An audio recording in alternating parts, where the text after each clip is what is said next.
Hi everybody, Rad Mom here. Welcome back to the garden, my happy place to talk about scary things. On today's installment, we have somebody called Hasan Piker, who I'm not actually familiar with. He's been like at my periphery forever because he is a liberal commentator, supposedly. He's also a jerk. I did not go into this expecting to find anything relevant to my channel. I went into this just sort of looking into YouTube gossip because I'm generally trying to keep up with what the hell is going on in my neck of the woods. But the fellow he's talking about has a broad audience. He got in trouble with the right for towing the line of the left regarding trans rights. He was being canceled by right-wingers who were very mad at him. Why were they very mad at him? It's because he said this medical decision of taking puberty blockers or HRT of any sort, i.e. sterilizing children with identity issues, is a good thing. Should be kept between a patient, a doctor, and if the patient is underage, parental consent. Meanwhile, he's talking to a guy defending child brides. But the guy with the biggest microphone here, Hasan, is so enamored with the trans narrative he can't see the similarities. Children lack the understanding to consent to either marriage or transition. The thing is, this stance that he has here is a stance completely defended by the medical community. Hasan uses an appeal to authority a mile long to try and get around the whole consent thing. Gender dysphoria can be fatal without urgent chemical treatment, you guys. Is the body wrong or is the mind mistaken? How often and easily do children make mistakes? If there was a marriage where the father consented and the daughter consented and it was both good on both families and they wanted to do it, why am I going to get involved? Why should we get the government involved? Predation. That's the difference between gay people, adults, having a consensual relationship, which hurts no one, versus an adult having sex with a child, which is pedophilia because the child can't consent. Or an adult making it so that a child can never become sexually mature. And if you don't want to talk about these trans kids' future fertility, how about their inevitable anorgasmia? Okay, these people are never going to be able to enjoy sex at all. The adult in that situation is taking advantage of a child not having all their mental faculties in order. Why is this a conversation that we're having? That is very harmful for the child's development. That's why we have laws around this sort of thing. Age of consent laws. Marriage does not change that reality. No, but neither does some professional consensus so that your kid is somehow in the wrong body. It is still predation. You're being a predator. I did not actually think that the libertarian attitude towards age of consent laws and child marriages, which is not so subtle defenses, not so subtle defenses of pedophilia, would be actively had, debates surrounding pedophilia would be actively had in 2024, the year of our holy Lord. What happened to shame? What happened to decency? That's funny because I don't think a lot of people on the left thought that the arguments of people like Foucault about lowering the age of consent and what is a child anyway would actually get any serious traction, and yet here we are. The kid is mature. The kid is ready. Why should I stop at 12 years old. At 12 years old. If the kid is physically mature, the parents consent, both parties are happy. A 12-year-old being physically mature. Literally, how does this guy sound any different from trans ideologues right now? He could be talking about transition right now. If the kid is mature and the kid is ready and the parents consent, who am I to stop them? 12-year-old being physically mature. That's the only line that actually makes sense. Unfortunately for this guy here, you did not actually reach physical maturity until around the age of 25. So that would have us raising the age of consent laws for everything, sometimes by a decade. Again, I don't think a 14-year-old can ever be physically mature. Mm-hmm. Even though they literally can. Even though they literally cannot, but that's not me speaking. That's just neurology. Even though. What do you mean? Whoa, dude! What? How did nobody yell at him over this? Why did more people try to cancel Moist Charlie Critical Penguinzo over him agreeing to the scientific community's consensus? His trans affirmation stuff got heat because anybody disagrees with that. Unfortunately, the victimization of children on a grand scale is something that both sides seem to be really in agreement on. Medical professionals' consensus on trans medical care for young adults and minors, while simultaneously no one was paying attention to what's going on here. This guy's legitimately saying the most pedophilic you've ever heard. Hi, I'm David. I explain philosophical concepts and ideas and ways to make them accessible to you. It's one of the most common questions I get about teaching Foucault, both online here and as an actual college course. That's right. I went and found me another academic to weigh in on this topic because I try to actually learn things through my videos and bring you guys along for the ride. And the question is, how can I understand or stand by Foucault's thought, given that he, among other French intellectuals, signed a letter in 1977 calling upon the French government to lower the age of consent? So the letter was written by Gabriel Matzneff, but the letter centers on a specific case. It revolves around a specific case where 3 men were accused in France in the early 70s of having sex with a minor, or with minors, which in the letter they painstakingly scream that the minors had consented. Now, of course, the issue at hand here is like whether or not consent is actually possible for someone of a young age. That's the same issue at play. Does a young person actually even understand what the fuck they're agreeing to? When it comes to sexual function and reproduction, I'm going to go with no. Especially when we consider power imbalances. First irony here being that Foucault was the primary critic of power imbalances, of hierarchies, of the force of power. Which is so hysterical because all this weird trans stuff that's been enabled by his philosophy is being bolstered up by the claim to authority, which is absolutely nothing but a recognition of hierarchy. That's all that is. The issue was that it was breaking the law for them to have been incarcerated before trial for more than 6 months, which was law at the time in France, and how their offense was deemed a criminal offense in France. Oh, boo-hoo-hoo-hoo. Don't you feel so sorry for those guys with their long imprisonment after victimizing children? Oh. Even though, according to the letter writers, which is where I have issue with it, there was no victim because the children consented. Again, this Foucault guy, anybody who's familiar with all this stuff is going to be very familiar with that name. He is a hero of left-wing philosophy right now, which I think, to say the least, is a bit misguided. Again, the question is whether or not consent is actually possible when you consider these hierarchies. And I'll get into this more, but I really want to emphasize that I do not think so. And I think that consent is not possible when you have these power hierarchies. Foucault himself is actually one of the ones who apparently explained why this is bullshit, and yet, for some reason, had a blind spot when it came to being interested in younger people sexually. I'm not going to repeat certain things I've heard about him here because there is no proof that they are true. However, it does beg the question of personal bias, doesn't it? Like, dude, why do you care so much about this particular thing? When you have adults and children, and the way that children are victimized by adults, so these laws do serve an important function, like, full stop. Wow, is that so hard? Thank you, right?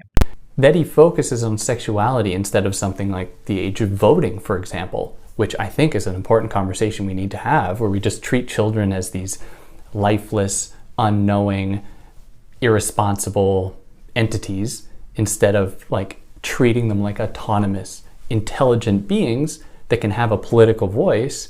Why doesn't he focus on that? Why does he exert his energy here? Go so far as to treat sexuality as this roadmap by which to liberate children from the confines, from the grips of parental authority. See, that's what I'm saying. Why this? If you wanted a roadmap for the liberation of young people, you'd think that civic responsibility and involvement might be a pretty good one, but I think it speaks to what aspects of young people they wanted to liberate. Like, it just seems to open the door for more control, for more power to be exercised over children. At least I think so. Yeah, it absolutely does. And that's what we've been seeing in so-called progressive social politics, isn't it? It's a stronger control. It's a further clamping down on the gender presentation specifically. And and trying to force people into either the masculine or the feminine box, which I'm just going to say my personal opinion yet again, which is nobody fits into either of those boxes. Okay. And now it's back to Brotown. Which, let me just remind you guys, this is actually my first trip here, and it's been a wild one. It went all over the place with a ton of different things, but the big one, and this is what most people have focused on, which was my response to his question about kids transitioning. And the way he would pose that question would be by asking if I thought it was okay if kids who want to switch their gender go to the doctor and get their dick cut off. And when posed with that question, I replied with yes. I thought he was talking in hyperbole. I thought he was just exaggerating, being over the top, talking about the entire subject of transitioning. I had no idea that any living, breathing human being actually thought that that's how transitioning works. Yeah, like that's not how it works. Problem is, Charlie, you're living in the real world where you are exercising what is unfortunately a forgotten art, which is called critical thinking. Critical thinking. Hasan, honey, you don't actually practice any critical thinking in this video yourself either. All you do is appeal to medical authorities as if that's it, as if that's all that anyone's ever needed, as if medical authorities are not the one group in this situation who stands to benefit significantly from turning young people into lifelong medical patients. Except it doesn't matter that that's not how that works, because in the world of right-wing commentary, that is exactly how everything works. It's not about what the truth is, it's about what right-wingers have decided what the truth is. This guy is so funny in the way that he leverages accusations against other people that completely apply to himself. Left-wing people in this situation are insisting that some people are in the wrong body and need medical treatment for that. The only evidence of this is the fact that some of them say that. But that is, by all materialist physical laws, fucking impossible. So believing this means that a person is mentally ill, and they acknowledge this in the admission that gender dysphoria is an issue that needs treatment. So why is that treatment hormones and surgery and not some form of psychotherapy, perhaps? I didn't know that that's what he actually believed. I didn't know he was speaking literally. I thought he was just referring to the entire process of transitioning and just using this over-the-top statement to encapsulate all of it. Because you literally cannot get that surgery unless you are 18. And that's not true. Poor Jazz Jennings, who was the literal poster child of the trans movement 10 years ago. How quickly they have forgotten about poor Jazz, who, lest we forget, had botched bottom surgery at 17. To say nothing of all the shit he's been through on camera for entertainment before and since. Yeah, like, you actually have Yes. to go out of your way to be that stupid on the topic than you would just spending a couple of seconds looking. And here come all the psychopathic right-wing weirdos who could be like, actually, in this extreme scenario, it did happen one time. Like, I guess Jazz Jennings is an extreme single scenario, but the entire reason that show exists is supposedly to demonstrate the life of a trans child. Jazz was supposed to be an average trans kid. That was the whole point of that reality show. Yeah, so I guess you're owned. And it's like, oh my God, dude. Oh my God. Oh my God. You did not win this conversation. You were just a psycho. But here come the insults, of course, because they don't have anything else to say here. Here, let's watch the Can go clip. through hormone therapy. Can they change their gender if they're a child? I think that's totally fine as long as everyone is consenting, as you agree with. And that's the laugh of a guy who knows hypocrisy when he hears it. Okay, so as long as If everyone... your parents are okay with it and you are okay with it, I think that's totally a familial decision to make, yeah. See, that's literally the exact same argument. Okay, so a child can cut their penis off and take hormone blockers and change their biology forever, but they can't get married? Well, that's a decision that now extends beyond the family, because now you're bringing in a different party. Why does bringing in 2 children change anything? Why does bringing in 1 more adult change anything? That kid still can't consent to anything. But the only time a situation like that could occur is if there's like literally a life-altering procedure that a doctor has to make in that moment. My dude, this literally happened on TLC. Like a life-saving procedure that will be life-altering like that. That's it. That's it. The reality of the matter is there is a ton of psych evaluations that occur before you even get to the position where you can even take puberty blockers. The reality of the matter is that nobody is in the wrong body, and I don't care who the fuck it is telling me otherwise. It's physically impossible. As far as bottom surgery, top surgery, especially bottom surgery, especially if you are obviously under the age of 18. That's not a thing that's happening. The only place where it's happening is in the minds of conservatives. The only place this shit isn't happening is in the minds of people who are willfully ignoring the ethical implications of this shit because they're into it hook, line, and sinker. If I'm 16 and I personally want to marry this girl, she's beautiful, she's 21 years old, her family wants to do it, my family wants to do it. You're saying I can't do that. By your standards, dude, you shouldn't be able to marry because neither of you is physically mature yet. But if then the next day I leave it, I'm depressed, I want to cut my penis off, I can go right into the clinic, snip it off, and start taking HRT like Chris Tyson. That's a society that makes sense to you? It is. I believe okay. everyone has complete. Yep, I believe every. Dude, doctors are the ones that are making this decision. Doctors are the ones who recommended lobotomies and electroshock therapy to depressed women for decades. Doctors are the ones who decided that we were all governed by four humors. That was customary belief for centuries. Doctors can be wrong. I can't believe that he got canceled because dumbass Nazis on Twitter were against the better judgment of medical professionals. You're not going to scare me with the Nazi comparison. You are so shallow, bringing nothing but bluster, insults, and a massive appeal to authority before claiming others don't understand things enough to have a valid opinion. So you compare me to whoever you want. Call me whatever you want, because I know it won't make me wrong. I know you got nothing else, because you will never prove that someone is in the wrong body. Can a child be allowed to decide such a heavy decision? Brother, can a child decide if they have a broken bone to be put in a cast? Yes or no? You can see a broken bone on an x-ray. A lot of times you can feel broken bones with your bare hands. If a child is a type 2 diabetic and they believe that he needs insulin pumps pronto, do you think that the child should get the insulin pump? Or do you think we shouldn't give the child an insulin pump because children cannot make any medical decisions whatsoever? A person's blood sugar can be measured, and safe levels are well established. Or sorry, not type 2, type 1 diabetes is what I was referencing with the pump. Oh, I'm so glad you do actually know the difference. You had me worried there for a second. Comparing that to diabetes wild? No, it's not. The only reason why you think that comparison is wild is because you think trans people are icky and gross. No, it is a wild comparison. And the only reason you think it's valid is because you're taking these medical professionals at their word without giving it the slightest thought.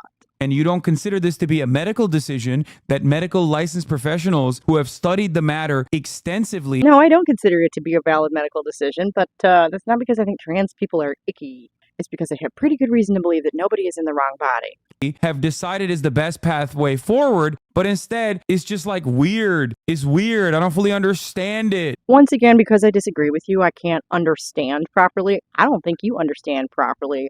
One more time, I'm going to have to say that I spent 15 years of my life living this delusion. Exactly how much skin do you have in this game, Hasan?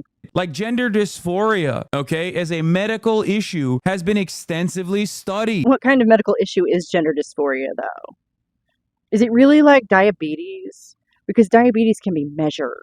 It has been extensively studied. These are people who have researched it. They figured out best pathways forward. Yeah, these are people who have a vested interest in making lifelong medical patients. These are people who have a strong vested interest in being proven right about this, because if they happen to be proven wrong, the ethical implications are devastating. That's just how it works in science. You might not like it. That's just how it works, though. The fact that I don't like it has absolutely nothing to do with it. I didn't really like the fact that I was born female for a very long time. That changed absolutely nothing about it. This is not an aesthetic choice for the child. In the eyes of the doctor, this is a life-saving measure. Why? Life-saving measure as in getting a kid an insulin pump so they don't die of ketoacidosis? Of getting a kid a splint for a broken leg so they don't end up disfigured for the rest of their lives? Obviously, disfiguring them is not something y'all are worried about. That is why it is allowed. Children with cancer get life-saving measures that are life-altering as well. Again, cancer is something that can be measured. You can literally excise it. You can cut it out and hold it in your hand. A tumor will grow and grow and grow until it eats you alive. Depression and anxiety might be similar to that, but those are not things that can be cut out with a scalpel. Children might get amputations. These are not aesthetic choices. Kids with amputations may still be able to reach sexual maturity, though. These are things that doctors have thought long and hard about and have decided could be the best pathway forward. Why, though? Why, Hasan? Why is this the best path forward? Do you have any idea? In terms of puberty blockers, this is the way to go according to every medical institution in this country. No, you don't. You're literally just relying on this massive appeal to authority as if that isn't a well-known logical fallacy that proves absolutely nothing. People do not undergo the rigorous and tumultuous, sometimes emotionally complicated process of gender confirmation for the fucking memes, dog. No, they do it because they're mentally ill. And any poor treatment that is received by transgender people can also be explained by the way our society treats the mentally ill. It's not a phase. Like, this is a very real situation. It is a well-documented medical phenomena. So luckily, these fucking scientists, these goddamn nerds, are actually studying the matter. Speaking of nerds, phenomenon. Phenomena is the plural form. Thoughts on people that regret transition? Yes, great subject. If you were to look at mainstream media like the New York Times, all the way liberal New York Times, by the way, all the way down to like right-wing outlets, you would think that 120% of trans people that get that undergo this process actually regret it. But if you actually look at the data readily available, once again, medical regret is very commonplace with plastic surgery, for example. Plastic surgery has a super high percentage of medical regret. I forget the exact number. This is an interesting comparison because I'm pretty sure most of that gender affirming stuff counts as plastic surgery. The process of reconstructing or repairing parts of the body by transfer of tissue. Wait a minute, that would be all of it. All trans-affirming surgeries count as plastic surgery under that definition, and that's from Oxford. But you know what the medical regret percentage is for transition, for gender confirmation surgery? 0.4%. Why exactly would these reported levels be that much different? It is unimaginably rare. Compare that to any other procedure, and you are going to have a significantly higher percentage of medical regret. Which is actually kind of suspicious, isn't it? Shouldn't it be about on par with everything else? I touched on this a couple of weeks ago in my video talking about Rebecca Watson's coverage of the Cass report, because apparently the Cass report could not find a lot of follow-up on these patients once they had aged out of the system and become adults. So we really just don't have a lot of this information at all. It's higher for knee surgery. It's higher for, obviously, for tattoos and the like. This is why the idea that like trans people are detransitioning in a rapid clip is ridiculous. It's higher for LASIK, yes. But why are there so many articles on this? Perhaps it's because there is an agenda. And no, the agenda is not pro-trans. The agenda is anti-trans. There's an agenda on both sides, and for whatever reason, it appears to be targeted to children, which is just fucking creepy. I don't care what your political affiliation is. Additional detransitioning facts is the social pressures that come along with the transition that cause people to detransition as well. Oh, okay, so all of a sudden social pressures matter? That's terribly convenient. Social pressures can't make you trans, but they can make you detransition. I actually hadn't encountered this one before, so blatantly anyway. That's so stupid, right? And in many circumstances, there's a lot of extra pressure from society that is obviously there. That's the reason why there's such a high suicide rate for trans people. There's such a high suicide rate for trans people because they have untreated underlying issues. That's my hypothesis. Thank you so much for coming along with me to Brotown today, just for a little taste into the current discourse on this issue, which remains relevant because the United States government just updated Title IX and the Affordable Care Act to include gender presentation under the protections, which supersedes sex, or you wouldn't be bothering with it. A lot of these guys are getting canceled left and right these days, and if this represents the state of liberal discourse, I can't wait for a cleaner slate. I have been Rad Mom. Come back at the top of the hour for the live stream where we can kick the can up the road a little further, and I will see y'all back here Wednesday for a brand new video. Okay, thanks. I'll see you then. Bye.